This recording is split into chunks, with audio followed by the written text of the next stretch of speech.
달간 읽게 되는 본문은 어디입니까? 마태복음과 누가복음입니다. 왜 마태복음과 누가복음을 정했냐면 마태복음과 누가복음에는 예수님의 탄생 기록이 수록되어 있습니다. 그래서 읽으셨으면 좋겠습니다. 마가복음과 요한복음에 나오지 않지만 마태복음과 누가복음에는 나옵니다. 오늘 본문은 누가복음이고요. 이 누가복음의 저자가 누굽니까?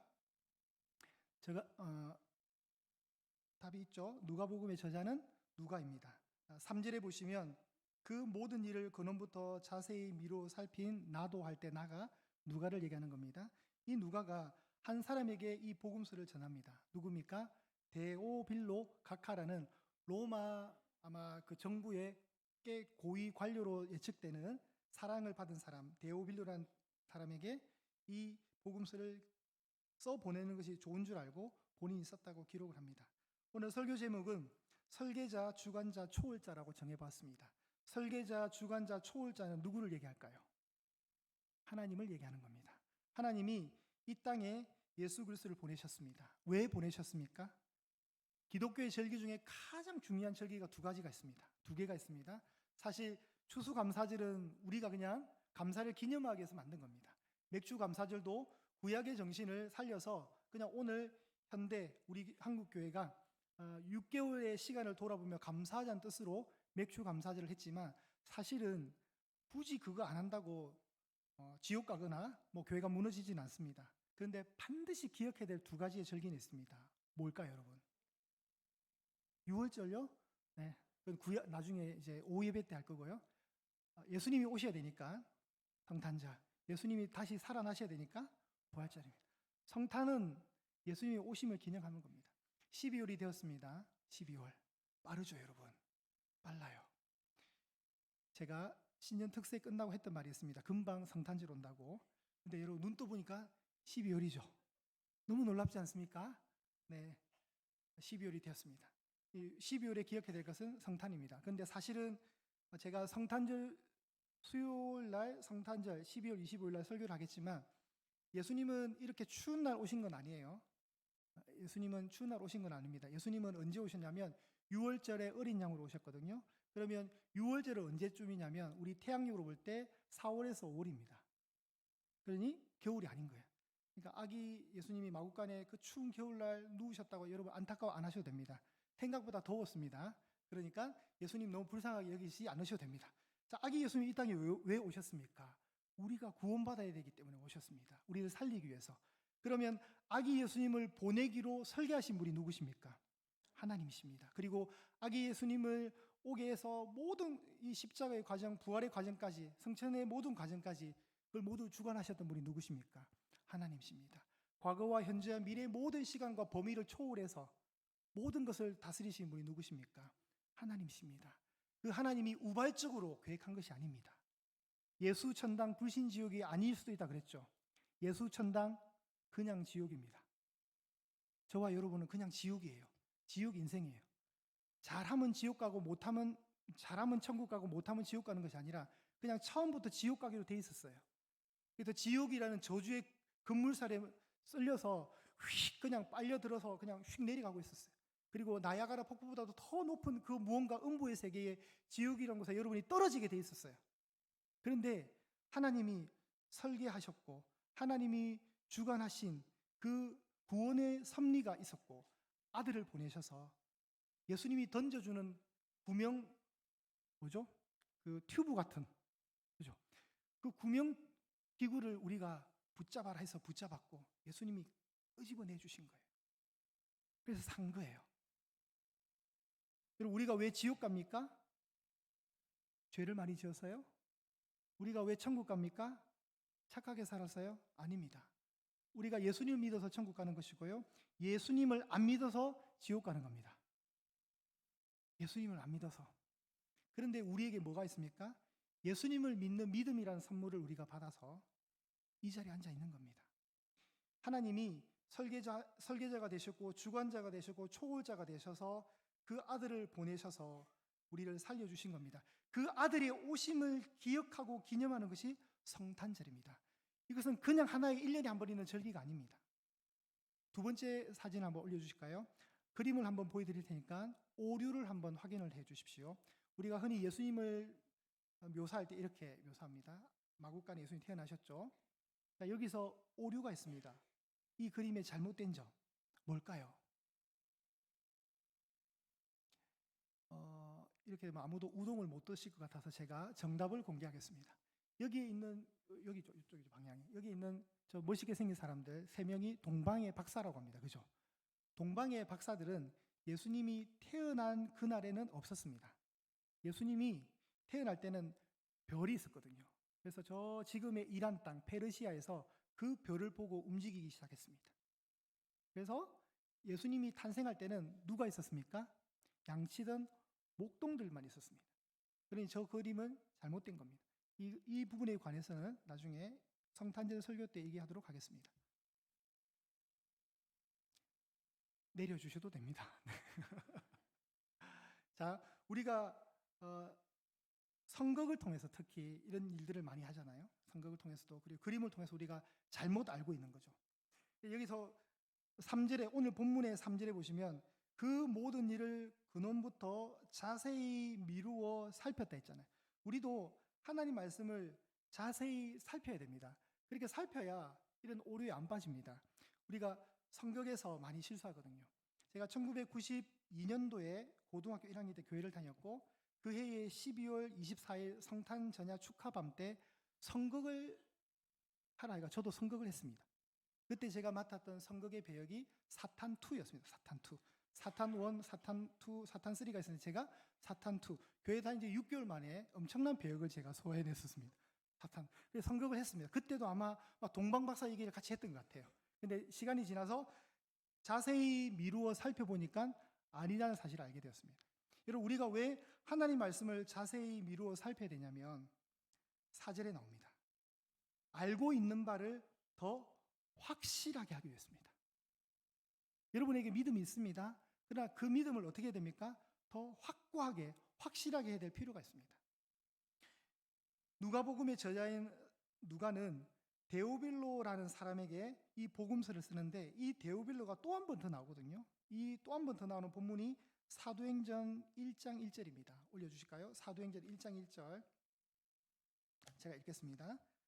우리 중에 이루어진 사실에 대하여 이거는 이제 누가복음을 이렇게 시작한다면 사도행전에 이렇게 시작합니다. 데오빌로여, 데오빌로여, 내가 먼저 쓴 글에는 그럼 누가가 먼저 썼던 글이 뭐예요? 누가복음인 거예요. 그러니 사도행전은 누가복음 2예요. 내가 먼저 쓴 글에는 무릇 예수께서 행하시며 가르치시기를 시작하신부터 그가 택하신 사도들에게 성령으로 명하시고 승천하신 날까지 일을 기억하였노라. 자, 여기에 여러분 누가복음이 압축되어 있습니다. 누가복음이 1장부터 24장 꽤 긴 분량입니다. 꽤 긴 분량을 여러분이 읽으셔야 됩니다. 이 꽤 긴 분량을 한 문장으로 줄여서 줄거리로 쓴다면 이렇게 됩니다. 예수께서 행하시며 가르치시기를 시작하신부터 그가 택하신 사도들에게 성령으로 명하시고 승천하신 날까지 일을 기록했다는 거예요. 이게 누가복음의 한 줄 요약 줄거리입니다.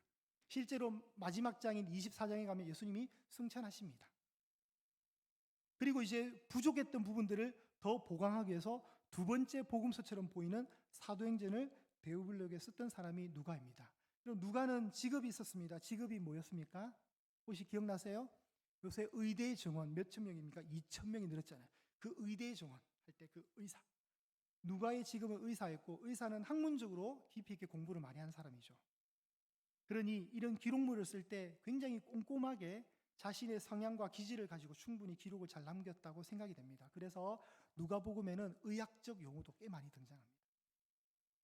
이 누가복음을 누가가 기록을 하면서 한 사람 데오빌로에게 당신이 알고 있는 그 믿음의 지식들에 더 확실함을 더하기 위해서 내가 이 기록을 쓴다고 얘기합니다. 여러분, 모든 글을 쓰는 사람들은 첫 문장에 대한 스트레스가 있습니다. 첫 문장에 대한 스트레스. 설교도 마찬가지고요. 뭐든지 다 그렇습니다. 첫 단어를 어떻게 치고 나갈까? 첫 말을 어떻게 치고 나가서 회중들에게 집중력을 높일까? 이럴 때가 있어요. 시를 쓰든 소설을 쓰든 모든 글쓴이의 첫 문장은 중요합니다. 그런데 오늘 본문의 1절부터 4절이 누가가 기록하는 첫 문장이에요. 이 첫 문장은 우리가 번역본으로 보니까 별거 없을 것 같지만 이것은 고대 사회에 굉장히 높은 양질의 퀄리티를 가지고 있는 아주 질적으로 높은 수준의 글입니다.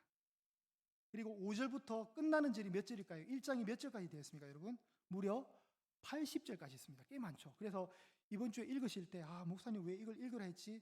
그냥 흰 거는 종이고 검정 것은 것이라 생각하시고 읽으십시오. 꽤 많습니다. 많지만 5절부터 80절까지 그리고 끝나는 24장의 모든 그 내용들은 퀄리티가 평범합니다. 1절부터 4절까지는 누가가 굉장히 고심해서 고급스럽게 압축해서 썼습니다. 저도 앞에 있던 교회에서 연차가 쌓이다 보니까 저희 교회를 지원했던 부목사들의 서류를 심사하는 그 지점까지 갈 수가 있었습니다. 한 서너 명이 앉아서 한 100통 이상 되는 부목사 서류들을 심사할 때가 있었거든요. 서류 면접이었죠. 그러니까 목사들은 자기 소개서랑 목회 계획서 같은 걸 기본적으로 제출합니다. 그러면 처음에는 너무 재밌더라고요. 막 남의 이력서를 본다는 게 남의 그 자기 소개 읽는 게 너무 재밌더라고요. 근데 제가 읽어야 될 분량이 한 요 정도 쌓였으면 나중에 어떻게 될까요? 눈이 지쳐요. 이제 나중에 막 대충 봐요. 근데 첫 문장이 중요하잖아요. 첫 문장이 굉장히 눈에 팍 띄는 사람들이 있어요, 간혹. 그러면 그 글은 더 읽고 싶어져요. 마찬가지로 1절부터 4절까지 누가가 기록할 때 이 누가복음의 이 서두를 읽었던 사람들은 5절부터 읽고 싶어하는 마음의 충동이 있었을 것 같아요. 뒤에 내용이 너무 궁금한 거예요. 뭐라고 썼지? 그래서 근데 앞에 내용이 첫 문장이 너무 시시하고 재미없으면 안 읽어봐도 돼요. 저도 그때 심사할 때 어떤 서류들을 안 봤냐면 너무 글씨도 깨알같고 다닥다닥 붙어있는 그런 글들은 그냥 못 읽겠더라고요. 그리고 첫 문장이 이렇습니다.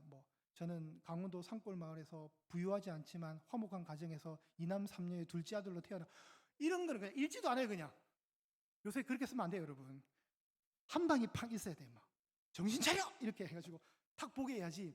저는 몇째 아들로 부모님의 사랑을 이런 거는 읽지 않습니다. 요새 기업체들 다 그렇지 않습니까? 박종준 맞죠? 네, 옛날 얘기입니다. 그런 거 자기소개서 그렇게 하면 안 되는 거예요. 저도 예양교회 담임 지원소에 자기소개할 때 얼마나 긴장했겠어요. 청빙위원들이 볼 때 이 사람 글은 너무 재미없겠다 해서 안 읽어버리면 얼마나 힘들겠어요. 그러니까 신경을 많이 썼죠. 그래서 결과가 지금 여러분 앞에 선 거예요, 여러분. 첫 문장을 잘 써가지고. 저는 좀 그렇고요. 자, 다시 이제 본문을 보겠습니다. 1절입니다. 우리 중에 이루어진 사실이라고 누가가 얘기합니다. 우리 중에 이루어진 사실은 뭐냐면 예수님인 거예요. 예수님이 이 땅에 오신 이야기. 우리 가운데 예수님을 통해서 전달받은 많은 사건들, 그리고 가장 하이라이트는 십자가, 부활. 우리 중에 이루어진 사실에 대해서 처음부터 2절에 목격자와 말씀의 일꾼된 자들이 있었습니다. 예수님을 목격하고 말씀의 일꾼으로 세움받았던 사람 누구예요? 우선 12명의 제자가 있었죠. 그리고 제자는 아니었지만 막달라 마리아라든가 여러 마리아들, 여인 공동체, 여러 사람들이 있었어요. 예수님의 영향을 받았던 사람들. 그들은 예수님을 직접 체험했단 말이에요. 그런데 문제는 뭐냐면 누가가 이 누가복음을 쓸 때 예수님이 계셨어요? 이미 과거의 인물이었던 거예요. 누가는 그 이후의 사람이란 말이에요. 누가는 사도바울과 그냥 선교 파트너 동력자로 사역을 했고, 누가는 예수님을 만난 적이 없어요. 예수님을 만난 적이 없는 사람이 예수님에 관해서 쓰려고 하니까 어떻게 돼요? 예수님을 목격하고 경험했던 사람들의 진술, 이야기들을 들어야 될 거 아니에요. 그죠? 처음부터 목격자와 말씀의 일꾼된 자들이 뭐라고 얘기하죠? 전하였던 말이 있었어요. 그 전하여 준 말들을 듣고 내력을 저술하려고 기록물을 적으려고 펜을 들었던 사람들이 다수 존재했다는 거예요. 그렇게 해서 기록된 것이 뭐였습니까, 여러분? 그게 마가복음과 요한복음과 그런 역사적 복음서죠, 여러분. 그런 복음서들을 쓸 수 있었던 사람들은 그렇게 성경을 기록하고 또 혹은 편지 형식으로든 어떤 내용 기록물이든 그걸 기록하려고 붓을 든 사람들이 많았다라는 거예요. 그리고 누가가 이렇게 얘기합니다. 3절에 그 모든 일들, 예수님에 관한 모든 일들을 처음부터 뿌리부터 근원부터 자세히 미루어서 살폈던 누가도 나도 펜을 들어서 써야 되겠구나. 그래서 그 사람이 데오빌로라는 사람에게 썼던 이 내용 기록물이 결국 뭐가 되었습니까? 누가복음과 사도행전 성경이 된 거예요. 신약 성경 27권의 2권이 된 겁니다. 그것도 여러분 알고 보면 분량으로 보면요, 여러분 누가복음과 사도행전을 보면 신약 성경에 꽤 많은 분량을 차지해요. 2편이지만 분량이 굉장히 길어요. 이 의사 출신 누가가 꼼꼼하게 놓치지 않고 최선을 다해서 연대기 순으로 차례대로 시간 순서로 썼다는 거예요. 그리고 이 써는 기록의 목적이 무엇이냐면 4절입니다. 4절. 이 4절이 중요합니다. 우리 4절을 볼게요. 합독합니다. 시작. 이는 각하가 알고 있는 바를 더 확실하게 하려 함이로다. 자, 데오빌로라는 사람도 예수님에 대해서 알았습니까? 몰랐습니까? 이미 알고는 있었던 거예요. 알고는. 어느 정도 알고는 있는데 이 복음서를 쓰는 이유가 뭡니까? 당신이 알고 있는 바 위에 더 확실하게 하려고, 더 확고히, 견고히 확신을 가지라고, 그 믿음에 더해라고 썼다는 거예요. 여러분, 이런 은혜가 우리에게도 필요합니다. 여러분, 우리가 하나님 알잖아요. 그죠? 얼만큼 알까요? 지금의 알므로 만족하지 마시기를 바랍니다. 더 확실하게 알아가셔야 됩니다. 그렇기 때문에 우리가 12월도 놀면 안 되는 거예요. 뭐를 읽어야 된다고요? 마태복음과 누가복음을 읽으셔야 돼요. 표정들이 굉장히 안 좋으세요 지금. 마태복음과 누가복음을 읽으셔야 돼요. 왜요? 우리가 알고 있는 이 믿음의 더 확고함을 채우기 위해서 읽으시는 거예요. 그 속에서 하나님의 음성을 발견하고 주의 뜻을 발견하는 거예요. 감동받으셔야 돼요. 은혜 받으시라고. 그 말씀을 읽어야 합니다. 여러분 하시기를 바랍니다. 최대한 교회에 오실 때는 여러분 제발 깨끗한 성경책을 들고 오지 마시고 손때 묻은 성경책을 좀 들고 오십시오. 여러분이 깨끗한 성경책을 들고 오시면 새로 산 것 같지는 않고 성경을 되게 안 보시는구나라고 제가 판단할 수 있는 요지가 많습니다. 그리고 여러분 사도행전 1장을 펴십시오 하는데 사도행전이 어떻게 될까요? 붙어가지고 잘 안 떨어져요. 종이에서 이렇게. 그래서 침을 발라서 2개를 이렇게. 그렇게 안 보시면서 살지 마시고 많이 보십시오. 손때 묻은 성경책이 여러분의 자녀들에게 물려줄 수 있는 재산 목록 1호가 되셨으면 좋겠습니다. 이 성경책을 사랑해 주십시오. 여러분 우리가 예배를 드리고 말씀을 듣는 가장 큰 목적은 이겁니다. 제가 볼 때는 우리가 알고 있는 바를 더 확실하게, 더 다지고 깊이 있게 저장하고 은혜 받고자 하는 목적이 있는 것입니다. 우리가 지금 전거하고 우리가 알고 있는 이 모든 내용들은 우리가 한마디로 예수님의 복음입니다. 예수님이 이 땅에 오신 것 자체가 우리에게는 기쁜 소식입니다.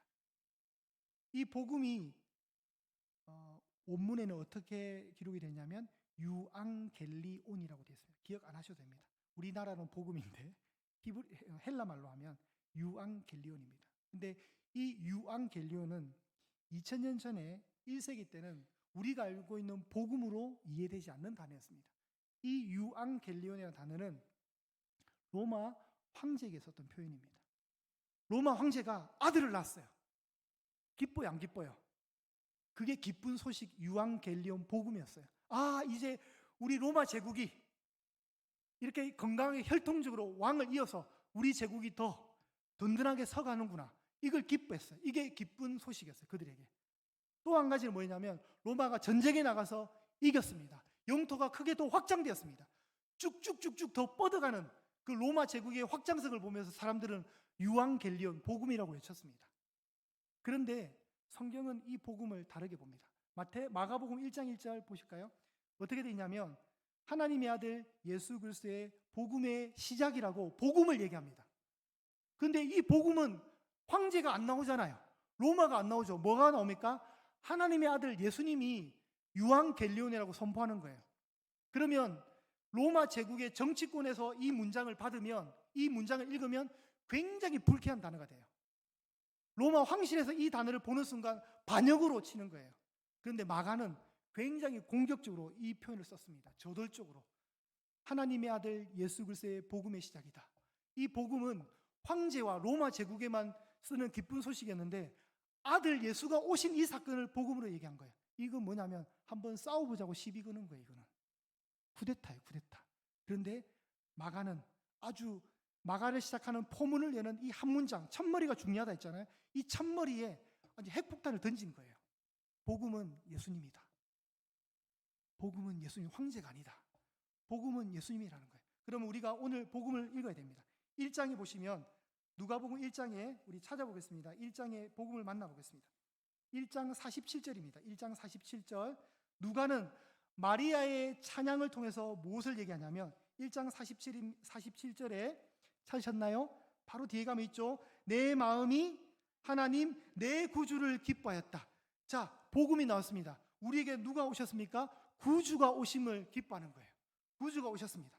그 구주가 오셔서 우리를 위해서 무엇을 하시느냐? 1장 68절. 꽤 많죠, 여러분? 68절 합독합니다. 시작. 찬송하리로다 주 이스라엘의 하나님이여 그 백성을 돌보사 속량하시며. 그 백성을 돌보셨대요. 왜요? 마치 애굽에서 노예처럼 살고 있던 백성들을 하나님이 출애굽기에 보면 돌보셨고 기억하셨다 그랬거든요. 마찬가지로 로마라는 제국의 식민 생활하고 있는 그 백성들, 구원자를 갈급하게 기다리고 있던 그 백성들을 돌보사 이제 속량하셨다. 이게 복음인 거예요. 그리고 77절에 가보실까요? 77절.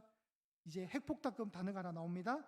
주의 백성에게 그 죄 사함으로 말미암는 구원을 알려줘요. 뭐가 나왔어요? 구원이 나왔어요. 그 구주가 오셔서 우리를 돌보시면서 속량하셨고 그 구주가 우리를 모든 죄로부터 뭐 하셨다? 구출해 주셨다. 구원하셨다. 이것이 뭐라고요? 유앙겔리온 복음이라는 겁니다. 이것이 저와 여러분에게 현재 적용이 된다고 생각하시면 돼요. 여러분이 어떤 분이십니까? 속량받은 구원의 백성입니다. 저주의 물살에 쓸려 내려가는 것을 건진받은 그 존재로서 여러분이 지금 존재하는 겁니다. 이것이 복음입니다. 여러분, 누가는요 꼼꼼한 사람이었습니다. 그냥 막 뭐 어떤 신화처럼 이 얘기를 쓴 게 아니에요. 얼마나 이 인간의 시간 속에, 장소 속에 하나님이 개입하셔서 역사하셨던 사실을 성경에서 꼼꼼하게 기록합니다. 1장에 보시면 5절입니다. 5절. 이 복음을 얘기하며 예수님을 소개할 때, 이 복음서를 쓸 때 누가는 그냥 언제, 뭐 대충이 아니라 언제, 유다왕, 유대의 왕 누구 때에, 헤롯 때라고 분명히. 그럼 여러분, 실제로 이스라엘 역사 속에 헤롯이라는 왕이 있었을까요? 없었을까요? 있었습니다. 역사적으로 맞는 거예요. 역사적으로 검증합니다.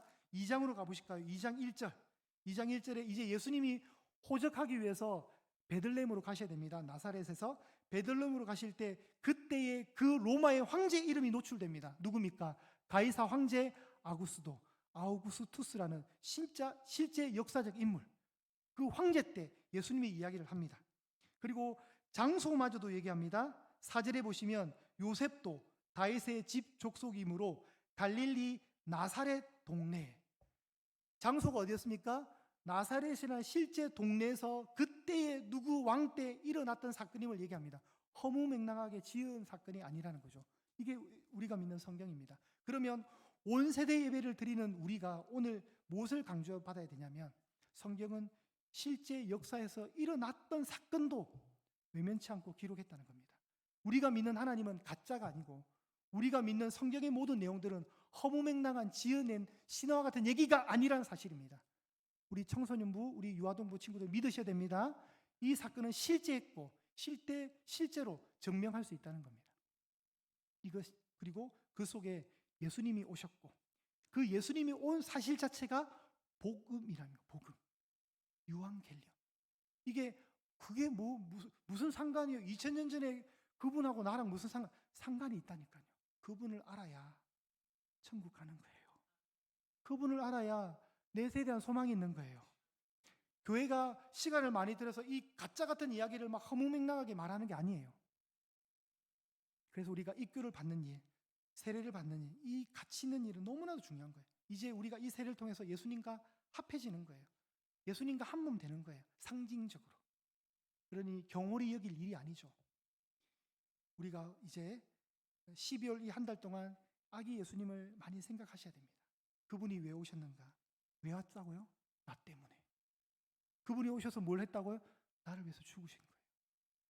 그리고 죽으신 것으로 끝난 것이 아니라 부활하셔서 우리에게 뭘 주셨습니까? 소망, 천국 소망을 주신 거예요.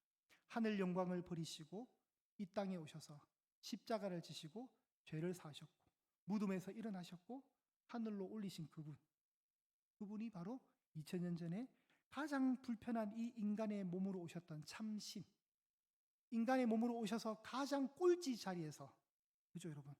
화려한 왕궁도 아니고, 그죠? 부유한 집도 아니고 가난한 목수의 가정에 죄인을 구원하기 위해서 죄인의 모습으로 오신 그분이 여러분과 상관 있는 분이시라는 다시 절대 잊지 마시고, 이 한 달간 성탄의 그 감격과 기쁨과 생각을 깊이 사고할 수 있는 저와 여러분 되시기를 간절히 축복합니다.